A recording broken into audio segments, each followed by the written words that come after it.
Good morning students. आज हम hornbill की फोर्थ पोइम जिसका नेम है चाइल्डहुड, जो कि मार्कस नेटन के द्वारा लिखी गई है, की समरी को रीड करेंगे।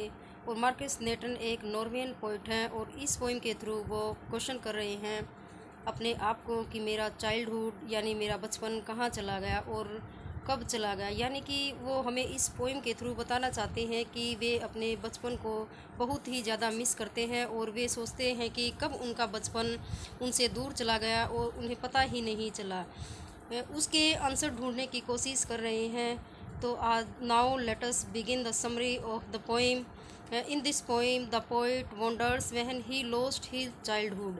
इस कविता में कवि को हैरानी होती है कि उसका चाइल्डहुड कब खो गया, यानी उसका बचपन कब चला गया। He wonders whether he childhood went when he crossed the age of 11।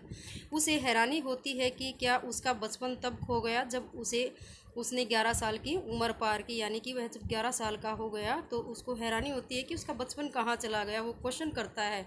और did he lose his childhood when he gained wisdom and came to know that hell and heaven are not real things.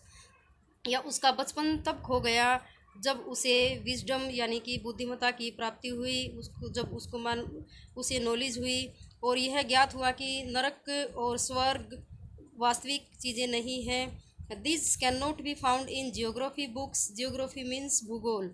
ये भूगोल की किताबों में नहीं पाई जाती। Then the poet wonders whether he lost his childhood innocence when he found the truth about the adult. तब कवि को हैरानी होती है कि क्या उसके बचपन की जो इनोसेंस है यानी कि उसकी मासूमियत है तब खो गई जब उसे अडल्ट यानी कि वैसे के बारे में सच्चाई का पता चला। He found that the adults were not as they appear to be. उसने पाया कि अडल्ट वैसे नहीं होते हैं, यानी कि वैसे ऐसे नहीं होते जैसे वे दिखाई देते हैं, जैसे कि वो नज़र आते हैं। They talked of love and preached of love but did not act lovingly. वे प्यार की बातें करते हैं, प्यार का उपदेश देते हैं, मगर वे प्यार के व्यवहार नहीं करते हैं। The poet wonders whether he lost his childhood when he realised that his mind was dependent. कवि को हैरानी होती है कि क्या उसका बचपन तब खो गया जब उसने महसूस किया, उसने रियलाइज किया कि उसका मन स्वतंत्र हो गया है, यानी कि वो इंडिपेंडेंट हो गया है। He could produce his own thoughts and had no need to follow the thoughts of others. वह अपने विचार स्वयं पैदा करता है और उसे दूसरों के विचारों का फॉलो करने की आवश्यकता नहीं है, यानी कि वो अपने विचार स्वयं ही बनाता है और उसे किसी दूसरे के विचारों का सहारा लेने की ज़रूरत नहीं है। In the end the poet wonders where his childhood went.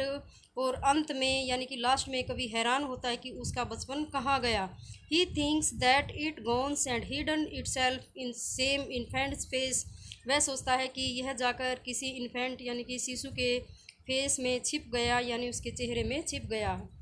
It means that when he sees in infant face he remembers his oven childhood.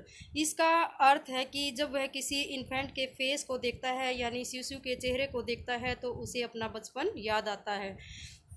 तो स्टूडेंट्स, आपको ये समरी अच्छे से अपनी नोटबुक में राइट करनी है और उसको लर्न करना है। नेक्स्ट क्लास में हम इसके स्टेंजा को लाइन टू लाइन रीड करेंगे। थैंक्स।